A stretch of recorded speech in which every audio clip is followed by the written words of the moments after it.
Entire family blocked me off after my wife cheated on me with my cousin and had a baby. My whole family kept it secret while I struggled to become successful. Now they want me back.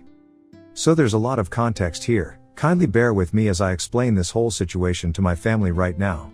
I'm 44, male, and have been married for 10 years and have been with my wife, 41F, for 13 years. We also have an 8-year-old son and we are quite happy with our lives. However, this is not my first marriage. I got married at 22, but unfortunately, that marriage ended in divorce within 3 years for reasons that I'm still not aware of. My ex-wife, let's call her Amy, had been with me since we were in middle school. We were pretty much childhood sweethearts, and as soon as we graduated college and had decent jobs, we decided to get married. Things were fine for the first couple of years, but after that, for some reason, stuff started to get weird between us. I tried my very best to keep the spark alive, but after that point, I started to feel like she was not interested at all. I did everything in my power to get her back, but a couple of weeks before our 3rd marriage anniversary, she decided to hand me divorce papers and told me that she was done. I wanted to work on our marriage. I just wanted one reason why we had to give up after being together for so long, but she couldn't give me any reasons apart from the fact that she was just not in love with me anymore. I was really upset, but I couldn't do anything about it, so I decided to go through with it since I had no other option and I did not want to make her even more unhappy by forcing her to stay with me and dragging out the divorce. We didn't have a lot of joint assets together, so it was a relatively straightforward process, and after that, I did not see her again. I heard from a couple of friends that after the divorce was finalized, she moved cities and cut everybody off. This is normal, but what was really strange was that even my family stopped speaking to me around the time of the divorce. They should have been supportive of me when I was going through something so difficult, but instead, they started distancing themselves from me. After the divorce was finalized, I tried really hard to keep in touch with them, but I realized that I had been blocked everywhere. I even tried to go visit them a couple of times, but neither did my parents ever open the door to me nor did my sister. It was all very strange, and I was already going through a tough time, so it really hit me hard. For a couple of years after the divorce, I couldn't even bring myself to do anything and ended up quitting my job and sitting at home unemployed for a few months. But I'm incredibly lucky that even in such difficult times, I had friends by my side, who decided to motivate me to do better and try to move on. My family was never there for me after the divorce, so my friends took care of me and eventually, I decided to start my own restaurant. It had always been my dream, but I had decided to wait to save up enough money since I also had to think about Amy while we were married. However, now that we had gotten divorced, I decided that I would go through with it on my own, and I also decided to use the name that my parents had suggested for the restaurant. With the help of my friends, I reached out to a couple of investors, got them on board, started building a business model, and within a few years, I started my first restaurant. It took me almost 4 years to get back on my feet after the divorce, and 2 years after that, I met my wife. We met through friends at a party and she told me that she loved my restaurant, so that's how we got to talking. After 3 years of dating, I decided to finally give love another chance and asked her to marry me, and now 10 years later, here we are with our son. It's not just my personal life that has improved over the past couple of years, but also my professional life since I have done reasonably well in my career. It all started with a restaurant, but then, we slowly began to expand, thanks to the success of the first restaurant. Currently, I am the CEO of my own hospitality group and we own a semi-popular chain of restaurants and hotels, which we are currently planning to expand even more, so we become more popular outside of the state as well. It has been an uphill battle, but I have worked really hard to get where I am, and that's why, when I was asked to sit for an interview recently, I thought that it was a sign that I had really made it. So I agreed, but I honestly had no idea that it would lead to such a storm in my life because my family decided to come back and reach out to me after having watched that interview on the news. The channel that had picked it up was a moderately popular one, so I hadn't really expected my family to have watched it, and even if I had, I did not expect them to show up at my office.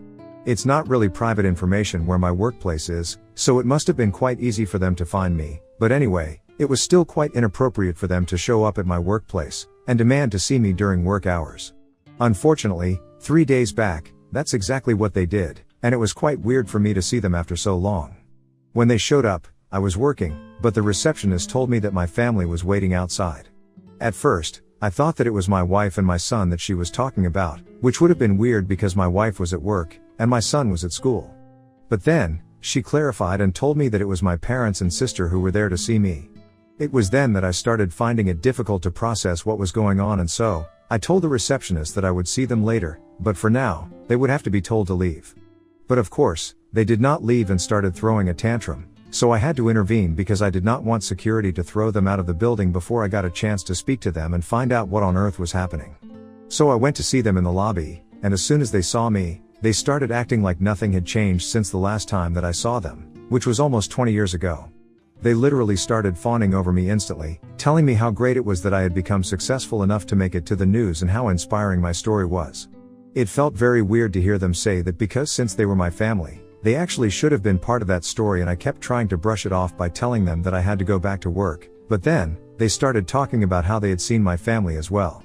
There was a part in my interview, where I talked about my wife and son and how great they had been throughout my journey, and the channel had put together a couple of our family photos, so I'm guessing that's what they were referring to.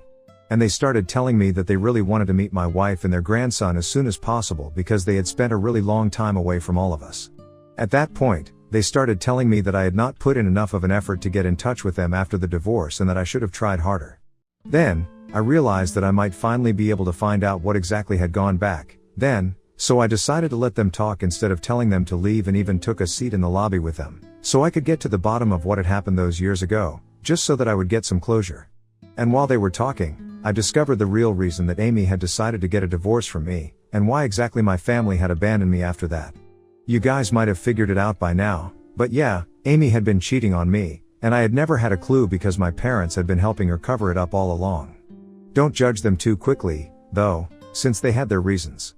At least, according to them, these were valid reasons to help their daughter-in-law cheat on their son. Apparently, the person that Amy was having an affair with was my cousin, my dad's older brother's son. When they finally told me about that, everything seemed to fall into place almost immediately: why they had helped her out, why I hadn't been invited to any family events in the past 20 years, why I had been completely cast aside for no fault of my own. My cousin, let's call him Carl, was a spoiled, entitled brat, and I had always hated him. But unfortunately, because his mother had passed away when he was just 6 months old, his dad and the rest of the family seemed to think that he should get a free pass for everything that he did. So, throughout his entire life, nobody had told him how to behave, and he always got away with everything. It did not help that my uncle was my dad's boss since he had started the family business and my dad had joined him later. And after our marriage, since Carl had decided that he wanted to be with Amy, and she had also wanted the same thing, my family had no other choice but to help them out because they couldn't risk my uncle's anger, of course. But putting the relationship with me at risk was something easily doable, and so that's what they did. They told me that after the divorce, my uncle made it very clear that he didn't want anybody from the family to have any contact with me at all, including my parents and sister. Apparently, they had tried to protest, but then, Amy had announced that she was pregnant with my kid, and if they ever wanted to have any contact with their grandkid, they would have to cut me off. By the way, I was never notified of the fact that Amy was pregnant when she had filed for a divorce, and another time, she hadn't been showing either, so I couldn't have guessed. Neither had she been staying with me, since she had moved out long before the divorce was finalized, so I had no idea that I had become a father long before my son was born, and apparently, I have a daughter who is almost 20 now but has never even known me and thinks that Carl is her real father. Anyway, this was whatever my parents told me about what had really happened all those years ago, and I could hardly begin to process any of that at that moment because I felt like I was being told a story, and I had to pinch myself to actually realize that this was my reality. My family had basically just cut me off in favor of having a relationship with their grandchild and job security, or so they believed. But in my opinion, they had cut me off because they were cowards and nothing else. They could have easily come to me with the truth and let me deal with the situation, but they chose to be afraid of my dad's brother as if he could actually do any harm to them other than firing my father from the business, and even then, my dad could have easily retaliated by filing a lawsuit. As for never telling me about Amy's pregnancy, and the fact that I have a daughter, I literally cannot think of any excuse for that. For 20 whole years, they had sat on this and never spoken up until they found out that I was doing well in life, and now, all of a sudden, they were feeling really sorry about everything and wanted to make it up to me. Unfortunately for them, I could see through their act, and as soon as they were done telling me everything, I told them that I needed them to leave because whatever they had just said to me, I couldn't find it in me to forgive them at the moment. I tried to be civil to them because after all, we were sitting in the lobby of my workplace and I did not want to throw a tantrum. But of course, I couldn't count on them to behave the same way, and when I said that I wanted them to leave, they immediately started whining about it and told me that I needed to think about where they were coming from, and how difficult the situation had been for them as well. I told them that I knew for a fact that they had only decided to reach out to me now, simply because I was successful, and they wanted a piece of that, but they started denying it vehemently, and my sister even went to the extent of saying that I owed my success to them in the first place. By that, she obviously meant that I had used the name that they had suggested for my restaurant all those years ago when it was still a dream that I had. I thought it was really bold of her to make a claim like that, given the fact that neither had had any of their support throughout all of these years and had done everything on my own with help from my friends, but not them. Just having suggested a name did not make them worthy enough to credit my success to themselves, and it was such a ridiculous idea that I ended up laughing at her, and I told her that if she and her parents did not leave that very instant, I would have them thrown out of the building. So they immediately started arguing with me, telling me that they were not going anywhere until we had cleared the air between us, but honestly, I was just not interested, so I did exactly what I had told them I would do. I had them thrown out of the building by security. They were naturally very upset while they were being thrown out and kept trying to tell me that they had no choice and stuff, but I don't buy that. They did have a choice, they just made the wrong one, and now they're gonna have to face the consequences for it. It hasn't been difficult for them to live for the past 20 years without having seen me and my family. I'm sure they can manage it in the future as well. Anyway, it has been 3 days since then, and they haven't stopped trying to contact me ever since. They have been texting me on social media, sending me emails at my work address, and have even been showing up at my office, but haven't had the guts to come back inside yet. There has been a definite change in their attitude because now, all they are doing is trying to apologize to me. All their messages are just full of apologies, and even when I see them standing outside my workplace, they look really upset and they wait for me to stop for them, but I just drive by and ignore them. It has gotten to a point where I almost feel bad for them, to be honest. I have spoken to my wife about this because regardless of what I decide to do about my family, we still have to think about my daughter, who I didn't even know existed until a couple of days back. We have been going back and forth on that since neither of us really knows if we should trace her and try to reach out to her yet or not. And then, on top of that, we also have a family to deal with because I don't think they're gonna go anywhere until they get another chance to speak to me. My wife thinks that just for the sake of at least attempting to clear things out, maybe I should just speak to them, invite them home and let us all talk it out. So at least we can get all the toxicity out of the way because this is not good for my emotional health, but I personally have no interest in doing anything like that. I just want to keep ignoring them until they go away on their own. Mostly because I don't have the capacity to deal with them right now, especially after everything that I have found out and whatever I'm dealing with at the moment. So we are having a lot of trouble, trying to figure out what to do, and how to deal with this. And I want to ask, Ida for not wanting to give my parents a chance to speak to me after 20 years of no contact? Update 1. So it has been a week and 3 days since I posted here, and my wife and I have decided that we are going to continue to ignore my family. Thankfully, for the past couple of days, they haven't been showing up at my workplace, probably because they got tired of it. Or maybe they got intimidated by the security, but for whatever reason, they haven't been showing up and I'm very relieved. Once they stopped showing up, I found it much easier to stop thinking about them. So I guess it was just their faces that were making me feel bad about whatever I was doing. However, now I don't feel guilty about ignoring their messages anymore. They can keep apologizing all they want, but it's not going to change anything because the fact of the matter is that they have failed me as a family and no amount of apologizing is ever going to make that right again. They have still continued to send messages to me from various accounts and email addresses, and at this point, I'm not even bothering to block them anymore because what's the point? They're just gonna create new ones to try and apologize to me, and I'm gonna just keep ignoring all of it. Anyway, let's see how long they can keep this up and how sorry they are about everything. Moving on to the other problem that we were dealing with, my wife and I had no idea how to deal with the situation with my daughter. We do have a name since my parents had told me her full name and where she goes to college while we were talking the other day, so we have managed to trace her. My assistant managed to find her social media accounts for me, but so far, I haven't done anything. I don't even know if it's appropriate for me to do anything, and neither do I have any idea how I'm supposed to tell her that I am her actual biological father. She is not a minor, so obviously, I can't just show up at Amy's house, demanding custody and stuff, and honestly, I would much rather not have her involved in this at all because after what I found out about her, I have lost all respect for that woman and my entire family. They are all just a bunch of spineless cowards, and I want nothing to do with them. But I can't say the same thing for my daughter because no matter who she has been raised by, she is still my flesh and blood. Anyway, if anybody has any advice on how to go ahead and talk to her about this or whether I should even be doing that or not, please let me know. Also, thank you to everybody who responded to my original post and commented on it. It was really helpful, and I'm hoping that you guys can help me out once again here now. Update 2. Hey, so after going through the comments, on my update from 3 days back, my wife and I just decided to go for it. There was no point in waiting for the right time or the right opportunity to text my daughter, we just had to rip off the band-aid and be done with it. And because she lives in a different state and we don't think that it would be the right thing to do to fly out to her, we decided to send her a message first and see how that goes. So, we reached out to her on Instagram, explained everything to her as nicely as we could, and now we are waiting for a response from her. I'm sure it's going to be really complicated to come to terms with it. It is complicated for me as well, and I don't even understand how my wife has managed to be so supportive, knowing that I'm reaching out to the long-lost daughter whom I had with my ex-wife.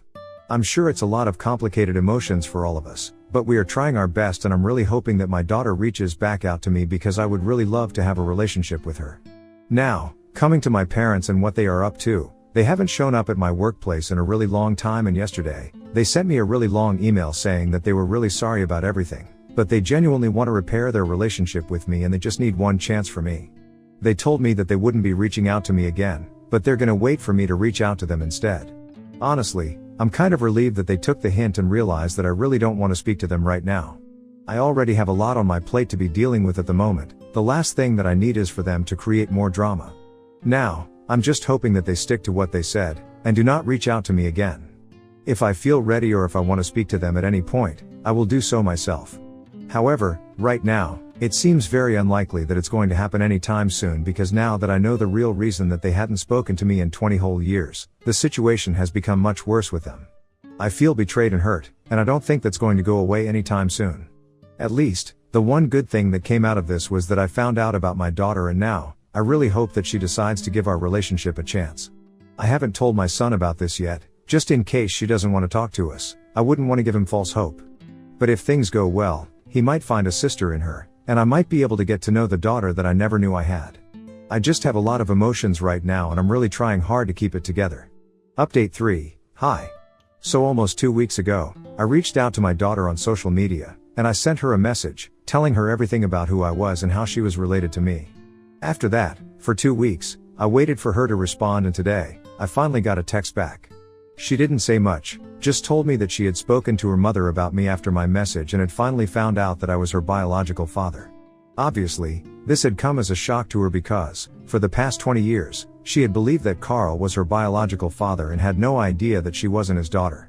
She had also found out the real story behind how her mother and I ended up like this and told me that she would like to meet me and my family. So we are all flying out to see her this weekend since she's not speaking to her family right now, so she doesn't have the funds to come see us. She didn't get into the details, but when she confronted Amy about the message that she had received, at first Amy tried to deny it, but then she was forced to tell her the truth. I haven't heard from Amy yet, and I really hope that she doesn't contact me because I don't want to speak to her. However, my family did break their promise immediately and started trying to talk to me as soon as they found out that I had reached out to my daughter. Apparently, my uncle was furious that I had found out about it, and naturally so because they had spent 20 years trying to make sure that I never found out so I wouldn't cause any trouble in their life. But now, I finally knew, and of course, my uncle was holding my parents responsible for all of this. My dad doesn't even work for him anymore, he has his independent business, but for some reason, he is still terrified of his older brother and has been begging me to tell my uncle or Carl or somebody that they did not have anything to do with this and that I found out on my own somehow. Even if I did do that, I think it's highly unlikely that anybody would believe it because they are the only people likely to do something like this since I haven't ever been close to most of my family, and they haven't bothered to speak to me in the past 20 years. It's funny how desperate they are acting right now, just so that they don't lose the relationship that they have with my uncle, but honestly, I don't really care. It was because of them that I did not have a relationship with my daughter for 20 years of our lives, so I think this is really the least that I can do for them. Update 4. Hello, everyone. So today, my family and I finally met my daughter. It was weird at first, and then it was really emotional, but mostly, it was just beautiful. She seems to be a really kind and good human being, which is weird because she was raised by two of the cruelest and most horrible people I know. But I guess they did a good job raising her, or maybe it's just her own innate nature, but whatever it was, she seems to be a really intelligent and mature girl. We had a long chat about how things were going with Amy and her father, and she told me that they were naturally not on board with her meeting us, but she didn't care because after she found out the truth, she simply didn't care what her parents thought. They did not have any kids after her, she is their only child, so she doesn't think that she's gonna abandon them forever, but she's definitely going to distance herself from them for a while and try to process all of this. She told me that she needs some time to start building a relationship with me as well. She just is in a very weird place mentally right now, and I totally understand. But overall, we had a really nice time, and she really seemed to get along with my wife and her half-brother as well. We had dinner together, and we found out that my parents, her grandparents, had been in touch with her all along, and she always found it weird how emotional they were about her, considering the fact that they were not her actual grandparents but her grandfather's brother's family. But now, it all makes sense why they were so attached to her. However, after everything that she has found out, she sees all of them in a different light, and so do I, so I can completely understand how she feels. Well, maybe not completely, because I'm a lot older than her, and she's just 20, so she's probably finding it a lot more difficult to deal with because she has been lied to her entire life by the people she considered to be the closest to her. But anyway, both of us are gonna have to work on this, and hopefully, the future will be better. I know it has to be, because we're going to try and make it the best. All I'm really happy about is that the meeting went well, and my family seems to be really content after all of this, and so am I. I'm quite content with the situation as well, regardless of what my family has done or what Amy and Carl have done. What matters is that at least now, after so many years, we have a chance at making things right, and I'm gonna make the most of that chance.